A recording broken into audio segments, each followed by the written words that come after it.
Hey guys, King of Charmanders here. Okay, so here I am on Leak Duck.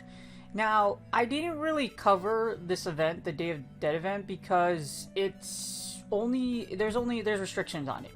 So the Day of the Dead event is from November 1st to November 2nd, which means it's happening right now. But it's at 10 a.m. local time to 11:59 local time. So it's practically like a whole day. So it's still going on right now, and it's still got quite a while because that's almost till midnight. Well, it's like right next to midnight. Anyways, this event's only for this event's only for trainers in Latin America. So this is why I didn't really cover it right away. I just covered it because one of my friends was like, "Hey dude, there's a Day of the Dead event," and since I analyze like everything to see if it's good for PvP, I thought to myself, why not? Why don't we just do an analysis on the Day of the Dead event and see exactly what it offers? As you see, there's a poffin for the picture, so you do get some sweet things if you're in Latin America. So when you're saying, so Dia de los Muertos is called the Day of the Dead. It's observed in Mexico, other parts in the Americas. So it's a Mexican tradition, super cool, super celebrated every year. It's basically it's like Halloween. A more traditional, more sacred Halloween love. Yeah, we'll go just a little bit of like education on the next slide. You'll see exactly what I mean. So what's appearing in the wild? We got Cubone, Sunflower, Roselia, Cacnea, Duskull, Litwick, and then in Incest you got Ghastly, Misdreavus, Shuppet, Duskull, Absol, Drifloon, and Litwick. I went by the names really quickly because we're only here for the PvP ones. So we're gonna analyze each one. So, but looking at what's appearing in the wild, it's kind of sad actually. So a lot of people were concerned that, oh, they're getting their own Day of the Dead event and it's going to make them go really ahead. I'm like, that's actually really good.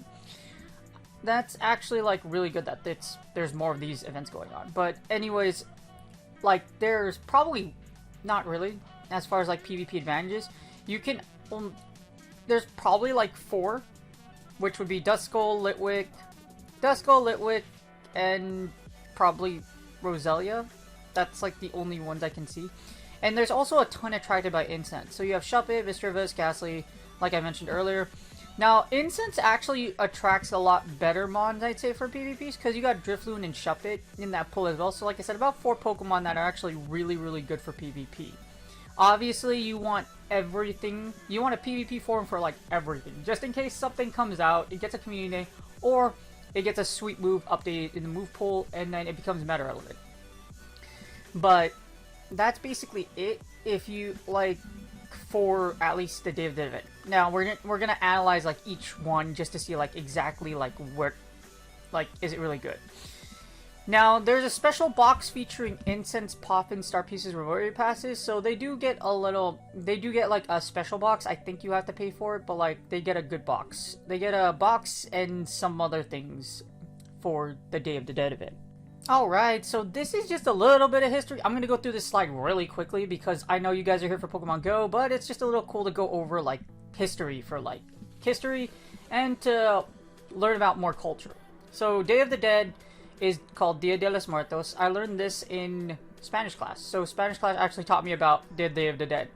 It's a Mexican holiday that celebrates Mexico and, like I said, other like Americas and other Catholic celebrations. You can read all about it if you go to Wikipedia, but basically it starts from November. It begins on November 1st and ends on November 2nd, so it coincides with the event that's going on right now. So what they do is they go to the cemeteries. If you watch the movie Coco, it's basically a movie, a really cute and cool animation movie based on the Day of the Dead. And like it says here, people go to cemeteries and build private altars, etc. So if you're going out and building private cemetery, there's Pokemon spawning now. So after you go celebrate, you can go spawn, you can go catch some Pokemon. And some of them are meta relevant for PvP. Alright, so our first candidate for the Day of the Dead event is definitely Duskull. Duskull's incredibly... it's shiny. It's a really pretty shiny, but not only that, it evolves into some very meta-relevant Poke. Well, not really super meta-relevant, but definitely good for PvP.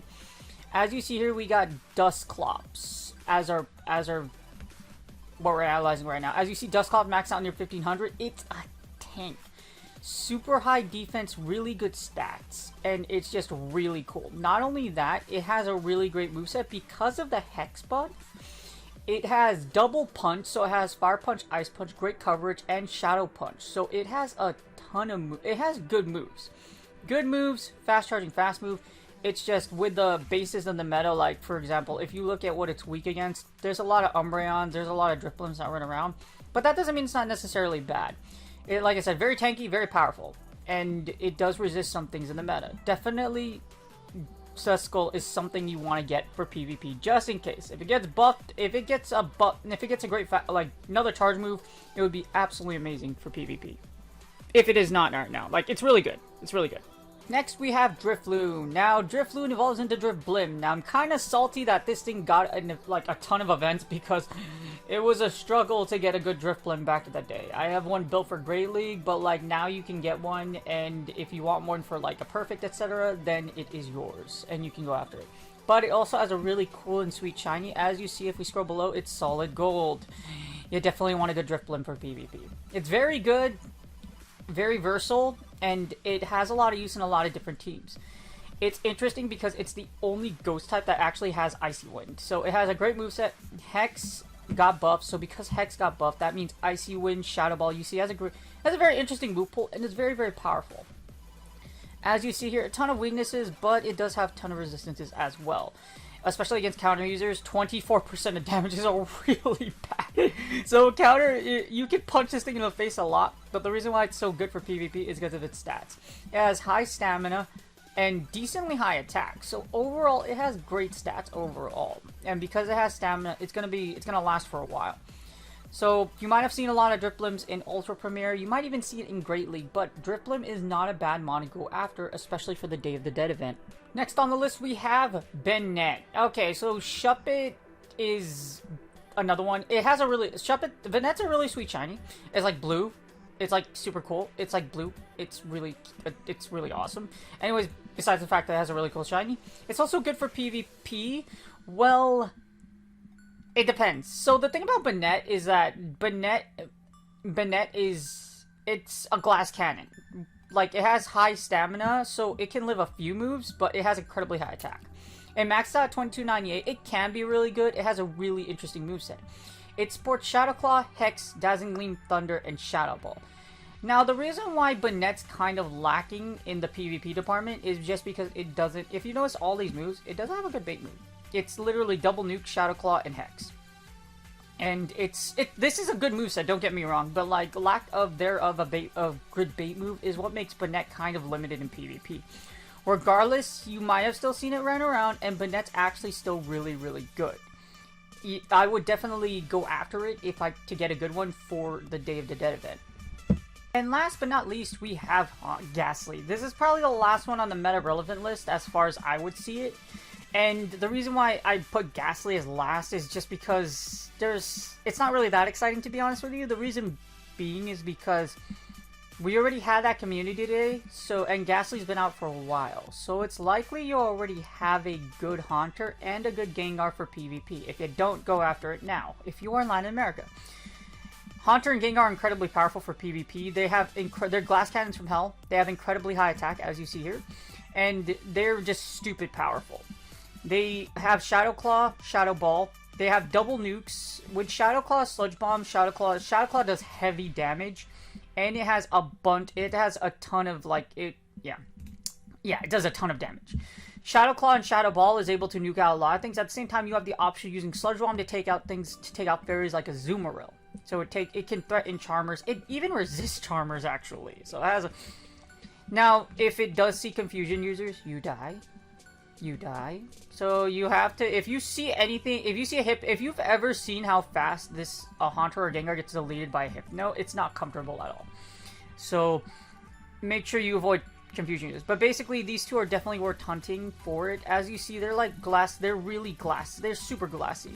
But they're, because of their damage output and because of Shadow Claw, it's just really strong. And the fact that they have Shadow Punch. Shadow Punch really gives Gengar, Haunter that extra push, and Gengar as well. And Gengar also sports Focus Blast, which can actually destroy a lot of things if you're able to land it. And that's the last on the list as far as like relevant PvP metamons. Again, if you think like Haunter and Gengar are still really good, but they've been out for a while. That's why I not too keen on covering them for a while. In summary, it's a really good event. I'm not gonna. It's not anything that like. There's nothing like super meta breaking in this list that would put other trainers at a disadvantage if they didn't get this event.